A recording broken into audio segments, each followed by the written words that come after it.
আমি মাকে খুশি করতে গেলে বউ নারাজ, বউকে খুশি করতে গেলে মা নারাজ। কিন্তু আমি একজন মানুষ, কোন দিকে যাব? ইসলাম বলে তুমি তোমার মার কি সন্তান, তুমি তোমার বউয়ের কি স্বামী। শব্দগুলা খেয়াল করবেন।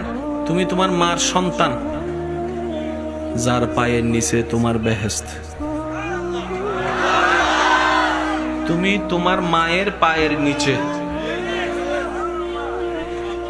তুমি তোমার বউয়ের কি স্বামী। স্বামী মানে অভিভাবক। অভিভাবক কি নিচে না উপরে? মায়ের পায়ের নিচে তুমি, আর বউ তোমাকে মাথার উপর রেখেছে, কারণ তুমি বউয়ের অভিভাবক। তো উপরওয়ালা তো নিচের ওয়ালা মতো হয় না, নিচের ওয়ালা তো উপরওয়ালার মতো হয় না। এবার সে বলে আমি করব কি?